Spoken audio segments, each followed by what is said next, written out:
Gracias por escuchar los podcasts de Radio Nacional. Acceda a todos los programas en rtv.es/a la carta.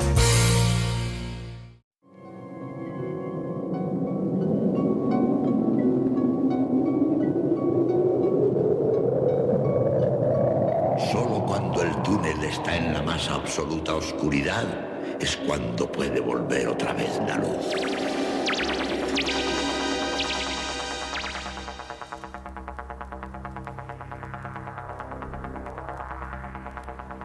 Estás entrando en el espacio en blanco. Una puerta a nuevas dimensiones de la existencia. Una nueva perspectiva sobre la realidad. Espacio en blanco.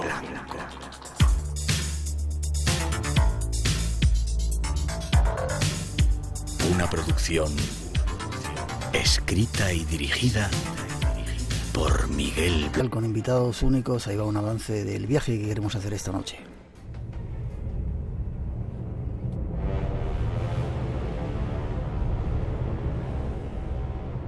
Esta noche nuestra intención es investigar en el mundo de lo sobrenatural.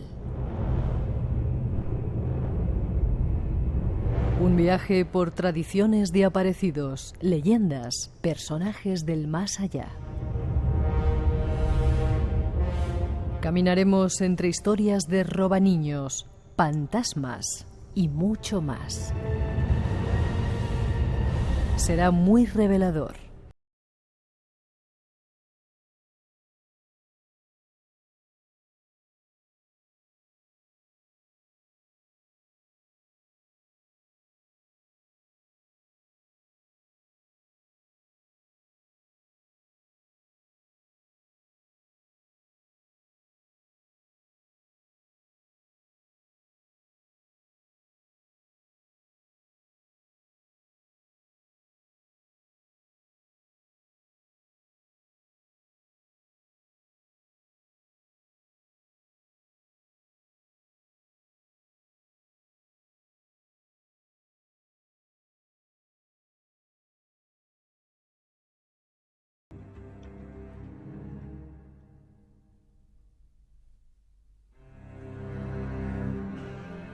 Mira qué música te hemos preparado para presentarte. ¿Cómo estás, tocayo?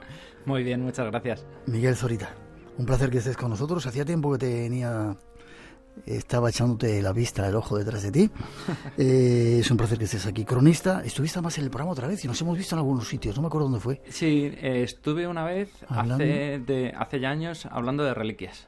Sí. Me acuerdo más que era el cumpleaños de Natalia Sotillos, que me invitaste a tarta y todo. ¿Ves? Casi siempre hay tarta. Tienes que haber traído tarta. Te vuelvo a mirar. Licenciado en Bellas Artes por la Universidad Complutense de Madrid, cronista, escritor, pintor. Has hecho varias exposiciones por ahí, ¿no? Sí. De hecho, estoy ahora con una medias, preparándola. Sí. ¿Das clase también? No sé si se puede decir. Haces documentales, tío. Eres como un hombre del Renacimiento, ¿no? Ya, es que me gustan muchas cosas y me puede la pasión con estos entusiasmos que de repente descubres un tema que crees que tiene mucho filón y que, bueno, que puede resultar interesante también para los demás y nada, al final pues acaba uno metido en 1000 embolados. Ya. Y lo que sí he escuchado que tienes una forma de redescubrir la historia, que hay mucho por redescubrir en nuestro mundo, ¿verdad? En nuestro país. Claro, y además nos tenemos que dar prisa, porque es una cultura que se acaba. El mundo rural, por ejemplo, en España, que es un drama, es porque están desapareciendo los pueblos a marchas forzadas. Y hay un montón de saberes, de cultura, al fin y al cabo, que está en manos de muy pocas personas, porque además gente mayor, ¿no? Claro, y gente mayor que su información no está ni en la nube, ni en todo eso, nada, está en la tradición oral. Y además hay veces que es difícil conseguirlo, porque o esas personas fallecen o solo te lo pueden contar en momentos muy concretos. ¿Últimamente estás haciendo eso? ¿Te has dedicado a eso en ese último libro que has escrito, no? Sí, en el último libro que he escrito... Martinico, el duende de Mondéjar se llama. Vaya título, tío. Puedes haber elegido otro, ¿no?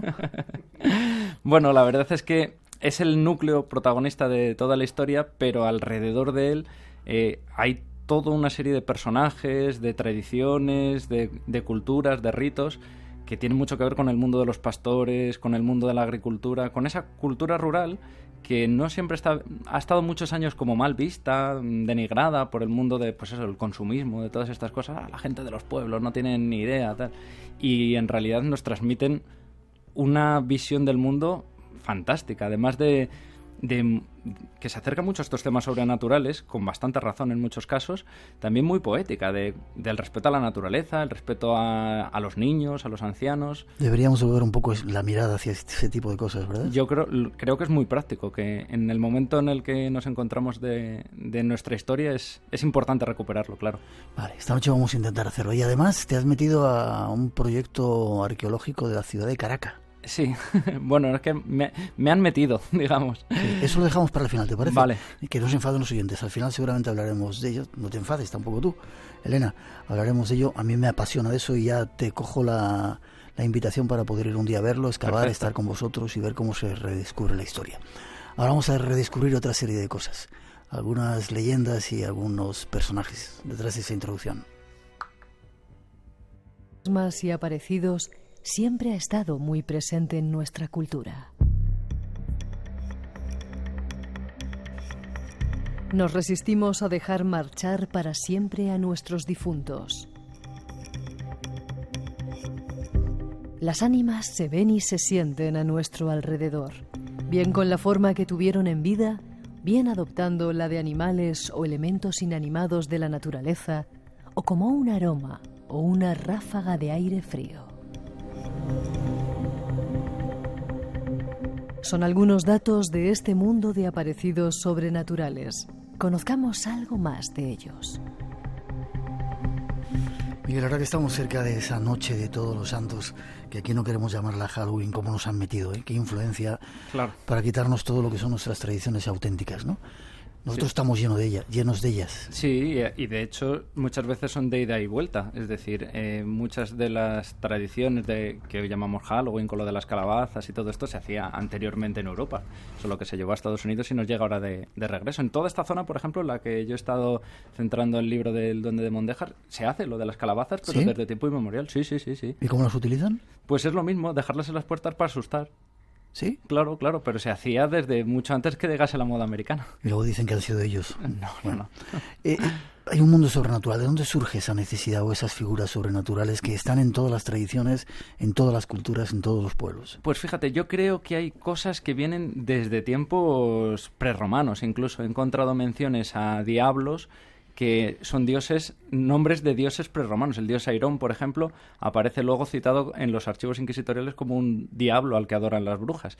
Pero luego hay muchas cuestiones que son también o bien por fenómenos naturales o bien por sucesos extraordinarios que tienen una explicación muy difícil. Ahora que hablábamos de los muertos, por ejemplo, entre Mondéjar y Brea de Tajo sucedió un episodio. Provincia de Guadalajara. Mondéjar es de Guadalajara y Brea ya es de Madrid. Sucedió, en los años 60, si no mal recuerdo, un resucitado, un chaval que resucitó. ¿Qué me dices? Claro, y este episodio... ¿Años 70? ¿1970? 1959 fue más exactamente. Alejandro Torres Dieguez, es como se llamaba este muchacho. La historia, para que veas un poco el dramatismo de la situación, era un día de tormenta como hoy, en el cual unos pastores estaban refugiados en una choza. Allí las chozas son unas edificaciones muy pequeñitas de piedra y les cayó un rayo, con tan mala suerte que el rayo atravesó la choza, mató a varias caballerías y la choza se les vino a todos encima. Entre los escombros pudieron salir, pero el único que al que no pudieron sacar fue a este Alejandro Torres Dieguez, que estaba allí su padre incluso, y entre los escombros pudieron rescatarle, y nada, le rescataron sin vida, le intentaron reanimar y no había manera de que el chaval volviese a la vida. Con tan buena o mala suerte que se encontraron en la tesitura de que el muchacho había muerto en un término municipal que no era el suyo. Con lo cual dijeron, ahora nos encontramos, además de este drama, con la situación de tenerle que enterrar en otro cementerio distinto al de la familia. Y bueno, al final los pastores, con bastante buena fe, dijeron, mira, hacemos un pacto de caballeros entre todos y echamos al muchacho en el burro que ha sobrevivido y le llevamos a casa y decimos que se nos ha muerto en el camino, que le habíamos cogido con vida pero que había muerto. En mitad de esa tormenta, llevando al muchacho a lomos de ese burro, de repente, en mitad del camino, volvió en sí. Y claro, todos, la escena, por lo que me han contado otros pastores que conocieron de primera mano la historia, dice que todos cayeron de rodillas poniéndose a rezar allí mismo en todo el temporal, llenos de barro y todo. Pero no estaría muerto de verdad, ¿no? Claro. posiblemente es que el chaval, pues bueno, se encontrase en una situación límite, no llegase a morir, alguna especie de catalepsia, un coma. Ahí está la tormenta, no sé si la escuchas. Es verdad. Pues una circunstancia así, pero que claro, no había manera de explicarla, según sus creencias, que no fuese la resucitación del muchacho. Claro, que iban a pensar si no.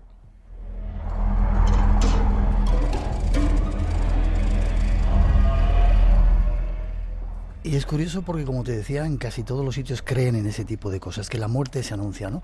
Ahí decíamos perros que aúllan, un muerto que te mira, búhos, etcétera, sí, etcétera. Incluso esto influye crea tabús, incluso en la gastronomía.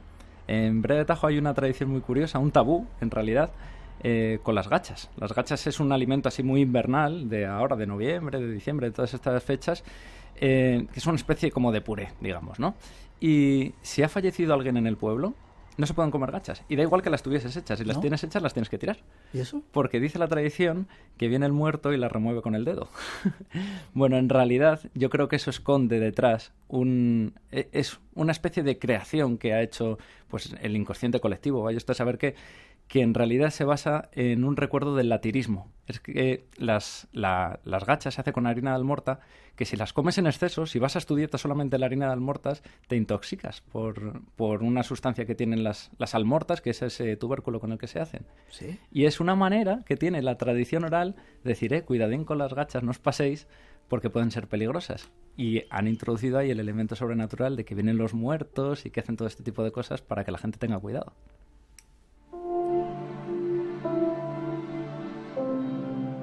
Espacio en Blanco.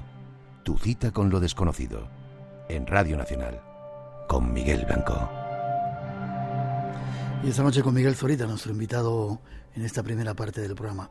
Te preguntaba de dónde surge si es una necesidad. Me decías antes que a veces cogen dioses antiguos romanos y los proyectan como si fueran en aquel tiempo diablos, ¿no? Pero hay una necesidad porque todas las culturas tienen este legado de algo que viene del más allá, anunciarse cuando llega la muerte. Claro, también, bueno, yo imagino que es una necesidad casi innata al ser humano, ¿no? Esa situación tan dramática como es la pérdida de un familiar, de un ser querido, tratar de evitarla de alguna manera. Y se buscan pistas en la propia naturaleza, en ese tipo de cosas así, según las cuales, pues bueno, también se crea pues lo que estamos diciendo, una cultura de qué hay que hacer con el muerto, qué cuidados hay que tener, en qué fijarnos en la naturaleza para advertir que se nos puede aparecer un muerto o cosas así. Vale, vamos si quieres a casos concretos. En tu libro hablas de fantasmas, no fantasmas. No. Fantasmas, con P. Sí, y en femenino además. ¿Qué es esto? La fantasma. La fantasma. Allí ninguna persona mayor, si le preguntas por fantasmas, te dirá nada. No, le preguntas a alguien que si algún vecino ha visto algún fantasma o algo así, y te dirán siempre que no. Pero si les dices la fantasma, ya la cosa cambia. ¿Ya? ¿Sí? Sí.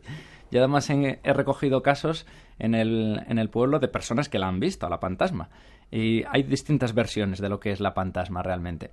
Fíjate que incluso etimológicamente es lo correcto decir fantasma en femenino, porque el término fantasma deriva de un término griego que también es en femenino y que se parece más a fantasma. De hecho, la palabra pantalla y fantasma tienen ese nexo en común, la palabra fantasma, porque dicen que los fantasmas no tienen tridimensionalidad, son como una pantalla, ¿no? Y bueno, en el caso de Breda de Tajo, de Mondéjar, de todos estos pueblos del sur de la Alcarria, se habla de esa fantasma como un ser que aparece y que muchas veces aparece en las inmediaciones del pueblo. Y siempre ¿Es una mujer? No. La representación es como la de un fantasma, es decir, el fantasma clásico con una tela, de una gran estatura, eso sí. Y hay casos concretos de lugares donde se aparecía la fantasma. Que claro, esos lugares ya se quedan marcados y, por ejemplo, para los niños son aterradores y hay que pasar con mucho cuidado por esos lugares.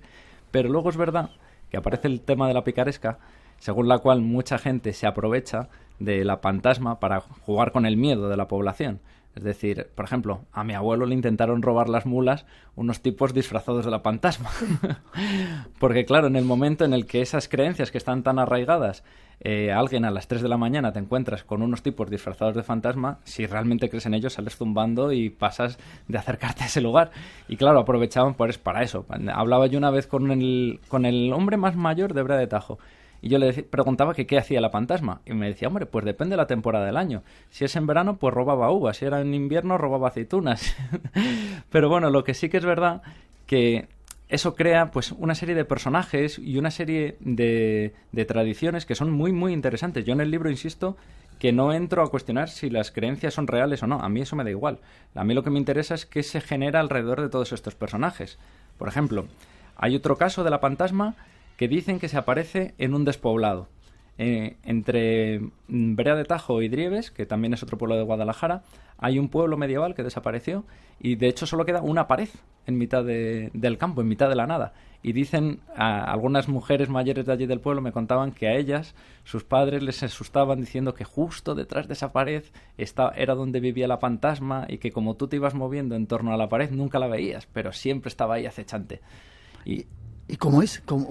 ¿Y quién la puede ver además? Pues la fantasma en principio es curioso, la puede ver todo el mundo. Tiene una figura pues fantasmal en el sentido de que es como un personaje muy alto cubierto por una sábana. Ya, pero no, entonces no es una mujer o no es un... No tiene una identidad clara. Ya. De hecho, se parece mucho a un personaje que aparece en un cuadro de Goya. En El vuelo de las brujas hay un personaje cubierto con una sábana haciendo un gesto muy curioso con los dedos que es muy parecido a lo que esta tradición oral nos dice de cómo es la fantasma. Ya. Pero en torno a ella sí que hay otros personajes también así muy, muy aterradores, que es lo que yo denomino los monstruos en peligro de extinción. Ahora me lo cuentas. ¿Se ve solamente en esa zona tuya de Guadalajara o en algunos otros lugares de España, en algunas otras comunidades? Sí, de hecho es que fíjate que este nombre de la fantasma... curiosamente en esta zona sí se conserva, en otras localidades de España se ha ido perdiendo, pero por ejemplo en el Arcipreste de Ita, cuando habla de fantasmas dice también la fantasma. O en el Quijote, Cervantes también habla de la fantasma. Hay una escena en la que unos molineros embadurnados de harina salen a defender sus propiedades de los ataques que está haciendo Don Quijote, y Don Quijote los confunde con fantasmas. Dice, ahí están las fantasmas que vienen a acecharnos. Qué curioso. ¿Y los animales monstruos en vías de extinción quiénes son? Pues son monstruos que antes se utilizaban pues para asustar a los niños, un poco lo mismo que hace la fantasma. ¿Qué sucede? Que claro, ahora un niño es muy difícil asustarle con estos personajes porque ya no creen en estas cosas. Pero, claro, las personas mayores van falleciendo y estos personajes van desapareciendo. Por ejemplo, en Brea de Tajo había un personaje que era el garrandús, que ya nadie sabe cómo era el garrandús, solamente que servía para asustar a los niños, pero ya no hay ninguna descripción. Y luego hay otro monstruo, que sí, este monstruo sí que es autóctono de Brea de Tajo, que es la currana. La currana. A mí me han llegado a asustar con la currana. Yo de pequeño también era una cosa que le tenía bastante terror. Y es un personaje que se lleva a los niños que se portan mal. ¿Ese es el monstruo robaniños? Ese es uno de los monstruos robaniños. Hay más monstruos robaniños. Pero en el caso de la currana es muy singular porque en estas investigaciones encontré un niño al que le seguían asustando con el tema de la currana y tanto miedo le habían metido al niño, o no sé qué estaría pasando en la mente de este muchacho, que decía que la había visto. Con 4 añitos. Entonces hicimos un experimento bastante interesante, que yo como soy dibujante le dije, bueno, pues me lo vas a contar cómo es y yo lo voy a ir dibujando. Y entonces hicimos una especie de retrato robot del monstruo que había visto el niño y la verdad es que da bastante miedo. Es un personaje alado, con las piernas muy finas. Es un personaje, bueno, lo he incluido en el libro y con los ojos brillantes. Curiosamente se parece un poco a las descripciones que hay del Mothman. Pero ese niño con 4 años no había ido a hablar del Mothman ni de todas estas cuestiones, claro. ¿Y el robaniños quién es? Y los monstruos robaniños, por ejemplo, la currana sería un monstruo robaniños, pero luego hay otros monstruos que se utilizan para prevenir los peligros a los niños, es decir, para que los niños no se acerquen a un pozo. Por ejemplo, hay en algunos pozos, por ejemplo, el dios Airón, este dios prerromano del que hablábamos, habitualmente la tradición indígena decía que vivía dentro de los pozos. Pues en esa zona, en Mazuecos, que es otro pueblo, también se les decía a los niños que había que tener cuidado porque en los pozos vivía una especie de monstruo que hacía que el agua les llamase. Es decir, que aunque tú no quisieses, no te podías acercar al pozo porque el agua te atrapaba. Y se acababan tirando. Y acababan absorbiendo a los niños al interior del pozo. Pero luego, por ejemplo, había otros personajes Como por ejemplo el tío sangrero, que el tío sangrero era una cosa como aterradora, que se llevaba a los niños para chuparles la sangre y venderla y hacer todo este tipo de cosas, que en el fondo era una manera de prevenir que los niños no andasen solos por la calle, que desconfiasen de las personas desconocidas, de todo ese tipo de cosas, que en el fondo es lo que digo, va creando una cultura de cómo comportarse, cómo dirigirse a los demás, en qué lugares andar, a qué horas andar y qué horas no andar.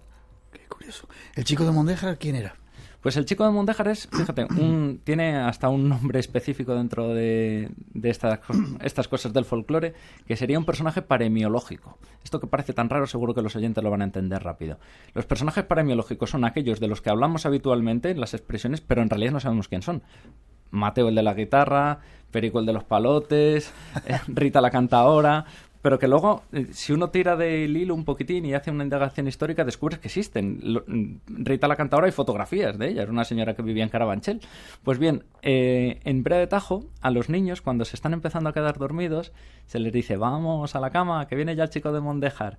Y yo decía, ¿quién demonios era el chico de Mondéjar? Porque además, cuando más dormido te vas quedando, van haciendo referencias. Ya viene por el portillo blanco, ya viene por el camino, ya viene... Como que cada vez se va acercando más según se va quedando dormido el niño. ¿Para meterle miedo? No, en realidad esto no... El chico de Mondéjar no es un personaje que dé miedo. Es un niño que te está indicando que te estás quedando dormido.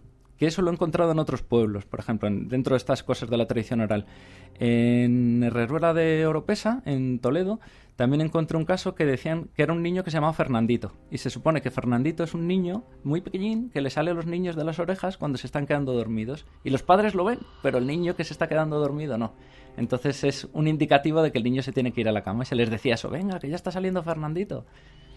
900, 137, 137, hablando esta noche de esas culturas que ojalá no terminen nunca. Seguimos dando más datos de ahora duendes. Detrás de esa introducción, nos vamos con ellos.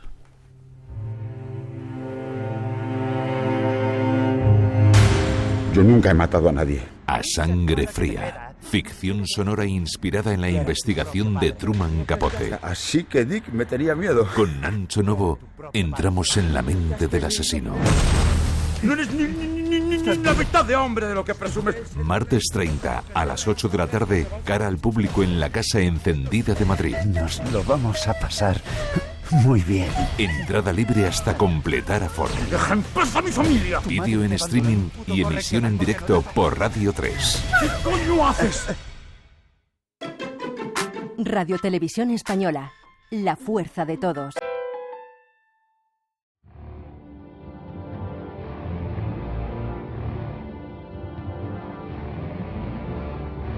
Esta noche vamos a sumergirnos en un mundo de fábulas.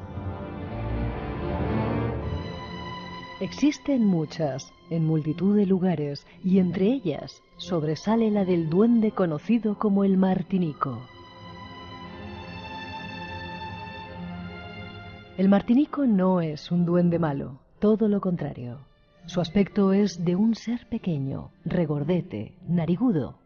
Y hay quien dice que hasta con una pequeña chepa.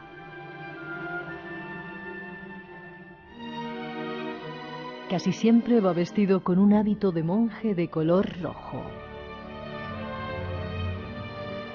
En Castilla, estos duendes forman parte de determinadas casas y cada vez que alguna familia se va a vivir a ellas, se encarga de gastarle bromas continuamente, cambiándoles las cosas de sitio, escondiéndolas, haciendo ruidos, apagando las luces, las velas, los candelabros. A pesar de ello, si ven que alguien de la familia tiene problemas, hacen todo lo posible por ayudarlo.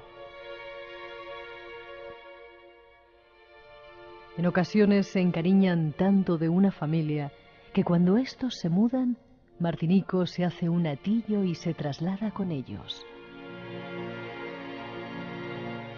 ¿De qué extraño ser se está hablando? Nuestro invitado nos da más detalles de él. Pues vamos, si quieres, a hablar de ello. Aunque primero preguntan, la historia esa de Halloween, que no me gusta para nada. El truco o trato, ¿de dónde viene? Dice, ¿de América o de Europa? Ah, ya me pierdo. Reconozco mi ignorancia, no lo puedo confirmar. Aquí lo llamamos la noche de los difuntos, ¿verdad? Sí, claro. O Samaín. Exactamente, si ya hablamos de la tradición celta, claro. Vale, vamos con los duendes. ¿Quiénes son? Pues bueno, y antes de nada decir que todo lo que estás contando lo has recogido de esa sabiduría popular, de esas bibliotecas que todavía siguen caminando afortunadamente por nuestros pueblos. A base de dar la lata a curanderos, a pastores, a ir detrás de ellos, porque no hay veces que no es fácil localizarles, porque vas a sus casas, no, pues está en el campo hasta que no vuelva esta tarde.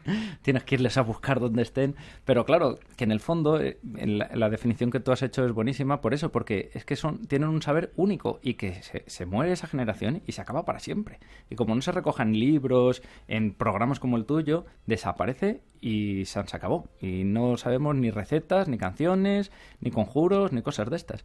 Entonces, bueno, pues es un poco lo que he tratado de hacer y precisamente, que es lo que a mí me ha resultado más apasionante de esta historia, siguiendo la pista de estas cosas de la tradición oral, de repente me encuentro una historia dentro de un archivo inquisitorial alucinante que me pone en la pista de un palacio renacentista, los primeros que se hacen en España, y bueno, empiezan a salir datos muy apasionantes. Con este caso que te decía, por ejemplo, del chico de Mondéjar. Yo me puse un poco capezón ahí intentando buscar de dónde salía esta expresión y gracias a Fermín Mayorga, que es un verdadero experto Estuvo la semana pasada en nuestro programa, creo, sí. Sí, sobre el tema inquisitorial me dijo, yo que tú miraría por estas cosas del Archivo Histórico Nacional, de hecho alguna vez he coincidido con él allí, y resulta que metiendo un poco esas palabras clave de Mondéjar, posiblemente podría ser un duende, me encuentro un proceso inquisitorial de 1760 en el cual se indaga sobre una niña de ese pueblo, que ya era una adolescente, ya tenía 18 años cuando se inicia ese proceso inquisitorial, que dice que ha visto un duende con forma de niño, es decir, que podría encajar bastante en este tema de la expresión de la leyenda del chico de Mondéjar, en un palacio abandonado que había en Mondéjar. Claro, esto nos pone en la pista de que si esto es así, esa tradición se había mantenido, ese conocimiento se había mantenido 2 siglos y medio en la tradición popular. Eso en la tradición oral, generación tras generación, había ido pasándose esa historia del duende. Y efectivamente, cuando me pongo a ello, descubro que en ese palacio de Mondéjar, un palacio que en 1760 y unos años antes ya estaba abandonado, pero insisto, es uno de los primeros palacios renacentistas de España. Espectacular, debió de ser una cosa... Sí, que todavía... No, porque se fue destruyendo. De hecho, como se abandonó en el siglo XVIII, luego con el paso de los siglos los vecinos se fueron quedando con el palacio. Y de hecho unos tienen una parte, unos tenían la escalera, otros tenían el salón, otros tenían la biblioteca. Y bueno, lo cierto es que al final lo que descubro es que en ese palacio, al parecer, según lo que narra esta muchacha, se aparecía una especie de niño que ella llamaba Martinico y que tenía trato con ellas, con otras 15 niñas más, y que jugaba como un niño más y que incluso se hablaba con ellas y jugaba. Era un personaje totalmente afable y que, claro, le salió caro a la muchacha porque cometió el error de contarle esta historia, de confesársela a la mujer para la que trabajaba cuando vino aquí a trabajar a Madrid. ¿Y ella se lo contó a la Inquisición o cómo fue la historia? Claro, ahí está la clave. María Medel, que es como se llamaba esta niña, vino a trabajar a Madrid como sirvienta y cuando estaba trabajando para la mujer de Alejandro Villacorta, que era una especie de funcionario de Hacienda, se lo cuenta. Y esta mujer, como había oído a los predicadores de la Inquisición decir que había que denunciar a todos los vecinos que hablasen de cosas raras, no se le ocurre mejor cosa que denunciar a esta muchacha.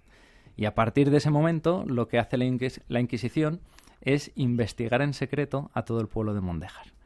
Que es fascinante la historia porque, claro, de hecho ellos hacen jurar a esta mujer, a María Teresa Murillo, que es la denunciante, que a partir de ese momento tiene que mantenerse en total silencio y que no puede decir nada de las investigaciones que están haciendo. Y compinchados con el párroco de Mondéjar en ese momento y con el comisario de la Inquisición de Pastrana, que es otro pueblo cercano, se dedican a recopilar datos de todos los vecinos, cómo son, dónde viven, características físicas, dónde están las familias que se han ido del pueblo, qué familiares se han quedado allí, e incluso cómo es el palacio, que eso es lo interesante también, porque después de toda esa sesuda investigación, en la que el inquisidor de Pastrana, ya digo, va contrastando los datos que él recopila en el pueblo con lo que la muchacha ha contado, llega a la conclusión que la chica no está mintiendo. Que hay un Martinico. Él dice que no puede demostrar que lo que está diciendo la muchacha sea falso. Y así se lo transmite a la Inquisición, y el fiscal de la Inquisición, cuando contrasta los datos y ve ese informe de Manuel Sánchez Balbacil, que es el comisario que lo investiga, determina que como aquello no tiene explicación, que se convierta en archivo secreto y clasificado en la Inquisición y que nunca más se vuelva a hablar del tema. ¿Y a la niña no le hicieron nada? No pudieron hacerla nada porque no había tampoco de qué acusarla. Menos mal.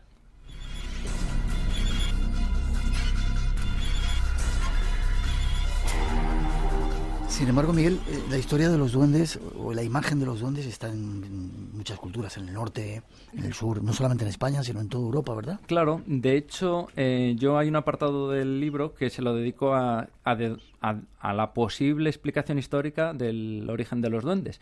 Y hay muchos ejemplos de, pues eso, de pequeñas deidades, de dioses locales, celtas incluso, y personajes así, que es la imagen prototípica del duende, es decir, personajes pequeñitos, muy vinculados con la naturaleza, muy vinculados con los niños también, y que, bueno, que se han mantenido en el acervo cultural porque es muy difícil. En el mundo rural, por ejemplo, la sociedad no ha cambiado durante milenios. Si se ha estado arando con arado romano hasta hace 4 días, por ejemplo, en España, pues es lógico que esos personajes que protegen un bosque, que protegen los hogares, se mantengan. Es decir, el culto a los antepasados, por ejemplo, que es una cosa de los dioses manes y los dioses lares de los romanos, lo seguimos manteniendo en la sociedad española cuando recordamos a lo mejor las abuelas que tenían un rinconcito de la casa con fotos de la familia, incluso con una velita cerca. Bueno, pues eso es una herencia romana del culto a los dioses de la familia. ¿Qué es eso? Que son de donde pueden venir también el tema de los duendes. Hace poco hablábamos con nuestro compañero Juan Gómez de Islandia. Y sí, lo oí el programa. Que en Islandia todavía creían en ellos y que a veces pedían permiso a esos duendes, esos habitantes del mundo oculto, incluso cambiaban carreteras. Increíble, ¿no? Claro. Una civilización como aquella. Incluso, fíjate que, claro, en España a lo mejor hemos perdido, bueno, pues ese respeto a estos personajes, que muchas veces son personajes del folclore, pero que a nivel turístico sería interesantísimo el poderlos recuperar, porque, bueno, fíjate, en Praga con el Golem, por ejemplo, o en Italia con Pinocho, son personajes de la literatura muchas veces, pero que lo saben explotar y que culturalmente tienen mucho valor. Yo ya no pretendo que la gente crea los duendes o no, eso es una cuestión íntima, casi diría yo, de cada uno, pero sí que es verdad que culturalmente, bueno, pues transmiten muchos valores. Hay personajes en este mundo rural, yo he encontrado hasta superhéroes que son muy divertidos. ¿Sí? Claro, porque, pues por ejemplo, en esta zona del sur del Alcarria es el tío Valdebeltrán. El tío Valdebeltrán. ¿De la vara? Es algo semejante porque en realidad el tío Valdebeltrán es un personaje que es un personaje muy fuerte y claro, como todos los superhéroes, transmite valores. Y ahí los valores que transmite es ser trabajador y ser humilde. Dice la tradición que el tío Valdebeltrán era un personaje, un labriego muy forzudo, al cual de repente aparecieron otros forzudos de un pueblo cercano que vinieron a retarle, digamos, y traían como bastones los ejes de un carro para hacerse los fuertes, ¿no? Y dicen que se acercaron a buscar al tío Valdebeltrán, que en contra de lo que le pasa a muchos superhéroes de la actualidad, él siempre le pillan trabajando, porque siempre está con sus mulas arando los campos, y levantando los callados le dijeron, tío Valdebeltrán, para demostrar lo fuertes que eran, y dicen que el tío Valdebeltrán levantó el yugo con las mulas en el aire y dijo, buenos días. Con mulas incluidas. Claro. Que en el fondo esas fábulas lo que nos transmiten es, en lo que estoy insistiendo, en valores. Por ejemplo, en este caso nos está hablando, pues eso, de la humildad, de ser fuerte, de ser trabajador, que es lo que durante generaciones se ha ido transmitiendo en el mundo rural. ¿Tú crees en los duendes? Bueno, ¿por qué no? Hay gente que cree en los políticos, por ejemplo.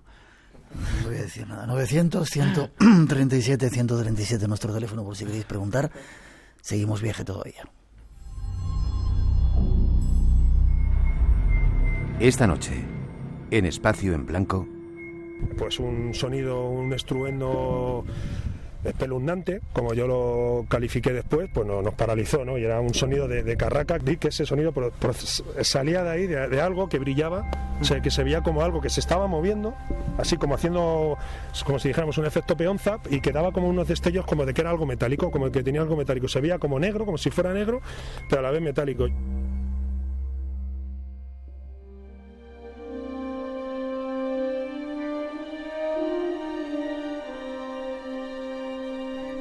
Entremos en otro mundo, el de los curanderos. Sirva como homenaje a Colin Bloyd, sanador británico, y a nuestro compañero de televisión española Juan José Plans, esta información que ellos mismos nos ofrecen, sacada del programa de televisión española Fuerzas Ocultas. Buenas noches. Del cuerpo humano no lo sabemos todo. aún nos guarda muchos secretos, y poderes, y fuerzas, y energías. A ellas también quieren llegar, o intentan llegar los sanadores, por medio de lo que dicen su ciencia espiritual tamizada por la razón. Sepamos cómo actúan. El ser humano es mucho más que un cuerpo físico. Hay que tomar en cuenta su espíritu, su alma, toda la energía sutil alrededor de su cuerpo, donde más probablemente hay las causas de las enfermedades del cuerpo físico. Confío en que los espíritus deleguen en mí sus poderes para que yo pueda transmitirlos. Entonces, pido consejo al espíritu y pongo en marcha el proceso curativo.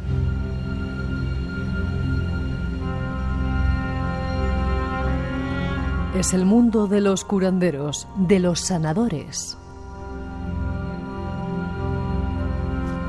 Conozcamos algo más de ellos. Ahí veíamos algunos ejemplos de sanadores. Colin Bloy, que estuvo alguna vez en nuestro programa británico, americanos, están en todos los sitios y bueno, homenaje con José Plans, que nos metió también en este mundo, con Fernando Jiménez del Oso, este mundo apasionante en el que estamos, ¿verdad, Miguel? Efectivamente, y además es lógico, porque en realidad los curanderos son como botánicos de primera línea, por ejemplo, es decir, personas que están muy en contacto con la naturaleza, que en el mundo rural, en esta cultura de la que hoy estamos hablando, es evidente, porque en pueblos que, ya digo, no están muy lejos en este caso de Madrid, pero que hasta hace 4 días era bastante difícil que llegase un médico en condiciones, pues no había más remedio que echar mano de los conocimientos prácticos de la naturaleza, si no querías que tu hijo se muriese, por ejemplo. Ya. Entonces era inevitable recurrir a los curanderos, es que no había otra cosa, no había otros médicos. Y sus raíces quizá vienen de eso que hablamos aquí a veces, chamanes y sí, ese seguro. tipo de gente. Sí, claro, porque además es la prueba empírica, es decir, es prueba y error. Muchos de estos conocimientos vienen de los pastores, porque ven qué efectos producen determinadas plantas en las ovejas, en el ganado, en los animales, y bueno, pues si a ellos les beneficia, ¿por qué no a los seres humanos? Y a partir de ahí se empiezan a hacer pues esas pequeñas investigaciones que luego han resultado ser muchas de ellas muy... Por ejemplo, por citar un caso muy evidente que me han transmitido a mí los pastores, para cuando te das un golpe, me decían, lo mejor es las flores de árnica si las echas en alcohol y las dejas un tiempo. Claro, en realidad te estás creando un antiinflamatorio natural y está plenamente demostrado científicamente. Lo que pasa es que luego hay otros ritos que también o bien se han ido deformando y se han convertido en una cosa un poco, pues eso, descontextualizada, o bien hunde sus raíces tan profundo que no sabemos realmente de dónde viene y cómo actúa. Porque, por ejemplo, hay muchas de estas fórmulas que utilizan que, por ejemplo, para curar el asiento. El asiento es como una especie de empacho, como una especie de corte de digestión, digamos, que les afecta sobre todo a los bebés. A los niños. Y existen unas determinadas personas en estos pueblos que saben curarlo. Y para curarlo hay que recitar una oración haciendo un ritual muy concreto. Y para conocer esa oración, por ejemplo, yo conozco esa oración porque me la han transmitido y si yo te la quisiese transmitir a ti, tendríamos que esperar a Viernes Santo a las 12 del mediodía. Si no, no tiene efecto. Si no, yo pierdo los poderes y tú no los llegas a coger. Viernes Santo. Efectivamente. Entonces, esa tradición es interesantísima porque, claro, a mí me la ha transmitido una persona, pero yo no sé si en todos los pueblos tienen la misma oración. Entonces tuve que buscar un vacío legal dentro de la tradición oral, que es pasarlo por escrito.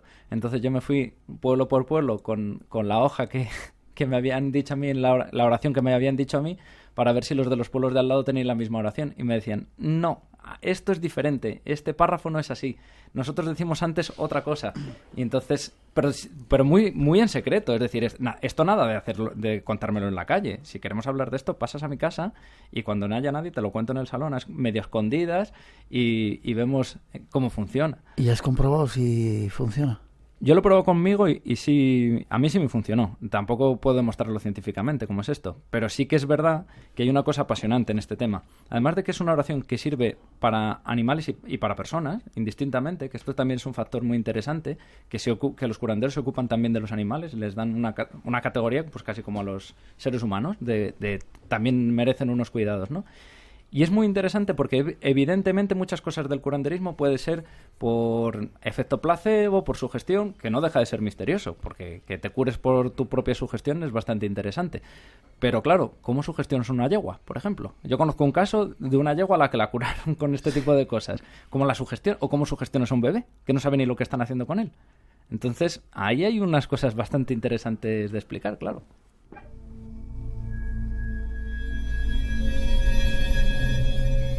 Espacio en Blanco. Tu cita con el misterio en Radio Nacional. ¿Y eso de la gracia qué es, Miguel? ¿O qué era? O no sé si se ha perdido. No, bueno, de hecho, yo lo sigo diciendo cada vez que alguna amiga mía se queda embarazada, le digo, si sientes algún ruido extraño, si sientes como que el niño ha llorado, por Dios no se lo digas a nadie, que le haces perder la gracia al niño. ¿Sí? Claro, en estos pueblos lo que se cuenta, la gracia es como una especie de... digamos como de una especie de superpoder, ¿no? Que nace un niño con superpoderes. En este caso es un superpoder que te evita el contagiarte de la rabia, incluso poder curar la rabia, ¿no? Y dicen que se produce cuando un niño en el vientre materno llora. Que esto, bueno, científicamente pues es bastante complicado de explicar, ¿no? Pero dicen que si la madre siente que el bebé llora y no lo dice, el niño nace con gracia, o con la gracia entera. Porque si lo cuenta, nace con media gracia. Si nace con gracia entera, puede curar a otros niños. Y si nace con media gracia, solo se puede curar a sí mismo. Y yo he conocido personas que viven todavía que me dijeron, pues sí, mi madre cuando yo iba a nacer se lo dijo a una vecina y perdí yo la mitad de la gracia. Y otro caso, una mujer que su marido nació con gracia y de hecho era un hombre que ha sido pastor toda la vida y me lo reconocía y es un tipo con los pies muy en la tierra, nada de estas creencias, y dice, a mí no me ha mordido un perro en la vida. Y fíjate que he tratado con perros por mi trabajo permanentemente y perros que venían corriendo hacia mí, que otros pastores salir corriendo porque veían que se nos echaban encima y de repente a 2 o 3 metros parar los perros en seco y no atacarme. Y este hombre, curiosamente su mujer, cuando se quedó embarazada, sintió, y ella me lo contaba, y dice, sí, yo sentí como un ruido, como algo que se movía en mi interior, y dice que se lo comentó a su suegra, le dijo, oye, mira, me ha pasado esto durante el embarazo, es peligroso, tal. Y dijo, pero ¿por qué me lo cuentas? No me lo tenías que haber contado, le has quitado la gracia al chiquillo. Y su hijo, que le conozco, es una persona que tengo mucho trato con él, nació con media gracia nada más. Es curioso porque también en ese ambiente se creía o se cree mucho en el mal de ojo. Vamos a escuchar un fragmento que nos has mandado. Lo escuchamos. Si hay cosas que a lo mejor no es verdad, pero sí, mi hermano era de eso y tuvieron que ir a Mazueco, no, Álvarez. Había uno que la curaba y llegó mi padre andando, entonces que no había coches, andando, y le llegó y le dijo, sí, tiene el mal de ojo. El mal de ojo. Ya puede usted ir deprisica si quiere ver con vida, que se muere. Coño, llegar mi padre y a los 5 minutos mi hermano se murió. Con 7 mesecicos. Y tenía 7 meses. A lo mejor sales con él, ¡uy, qué bonito! ¡Uy, qué! Y le echas mal de ojo. Tú tampoco creo que te das cuenta. Ellos sí creen en el mal de ojo. Sigue funcionando, siguen creyendo en él. Nuestra sociedad ha abandonado ya un poco ese... Yo conozco algún caso que dicen todavía que hay una mujer, por ejemplo, no voy a decir el nombre evidentemente, que tiene el poder de echar el mal de ojo. Porque hay veces que el mal de ojo, se supone, dice esta tradición, que se echa involuntariamente. El mal de ojo se le llama así porque es como una especie de ataque que haces a través de la visión. Cuando una persona mira con cierta envidia, con cierto recelo, sobre todo a los niños, les pueden echar el mal de ojo. Los niños son como más débiles ante el mal de ojo, ¿no?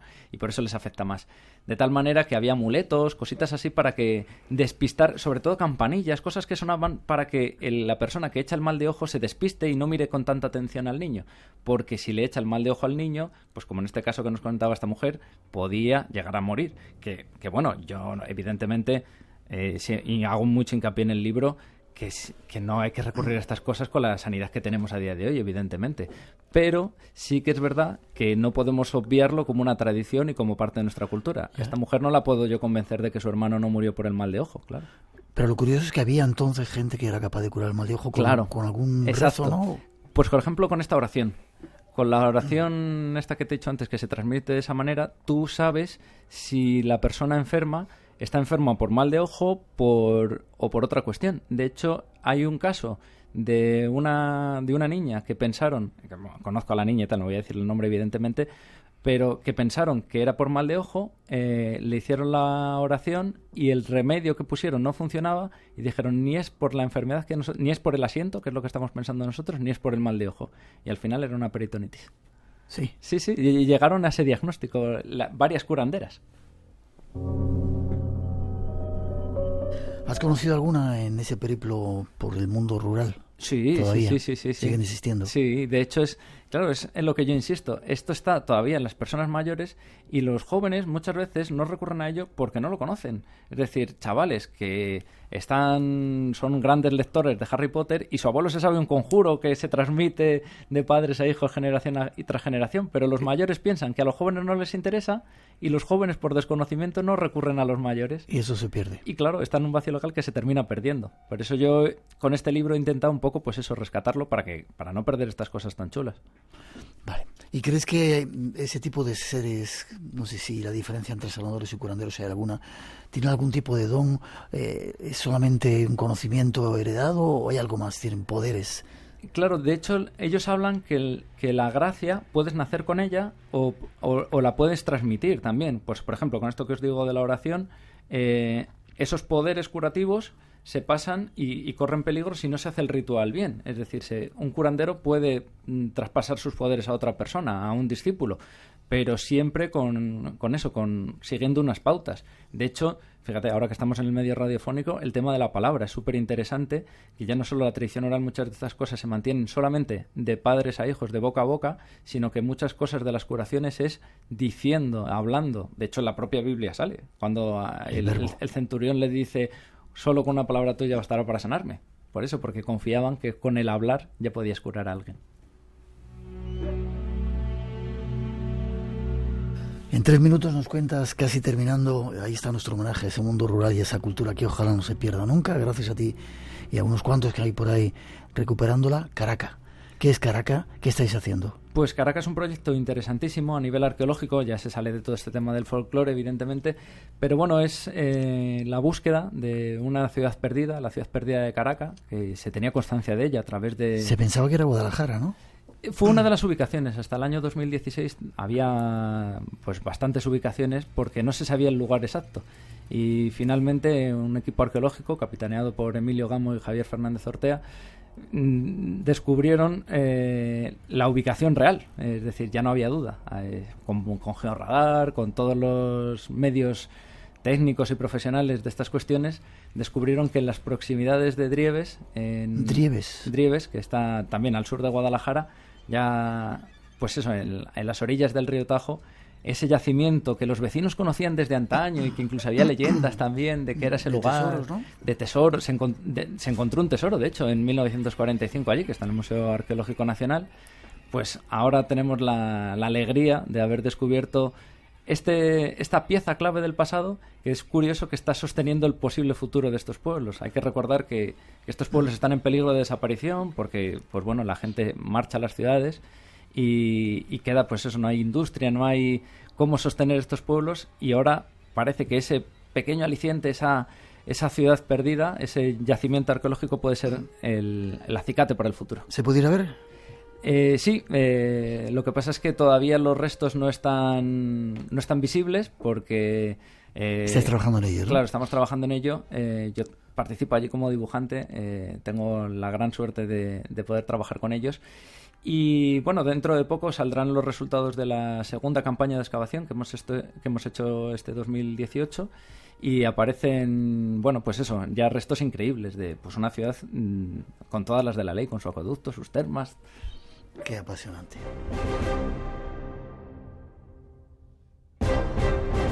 Esta musiquita de duendes sirve un poco para decirte hasta luego. Forma de contacto contigo, yo quiero ir si me permites. Sí, me permitís, me encantaría ir a ver esa ciudad. Encantado. Y si hace falta, como decía el otro día, excavar, yo excavo y hago lo que haga falta. Perfecto. ¿Forma de contacto? Pues a través de las redes sociales. Estoy en Facebook como Miguel Zorita, en Instagram, en Twitter y también en mi página web, en miguelzorita.com. Gracias, ha sido un placer que hayas estado con nosotros. Gracias a vosotros, yo encantado. Espero que sigas viniendo por aquí. Cuando tú quieras. Gracias.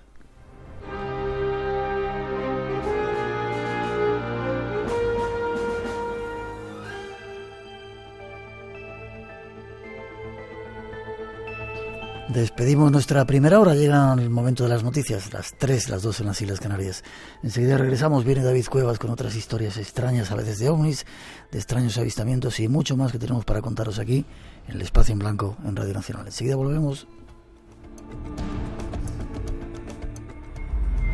Esta noche, en Espacio en Blanco... Pues un sonido, un estruendo espeluznante, como yo lo califiqué después, pues nos paralizó, ¿no? Y era un sonido de carraca, vi que ese sonido salía de ahí, de algo que brillaba, o sea, que se veía como algo que se estaba moviendo, así como haciendo, como si dijéramos un efecto peonza, y que daba como unos destellos como de que era algo metálico, como que tenía algo metálico, se veía como negro, como si fuera negro, pero a la vez metálico.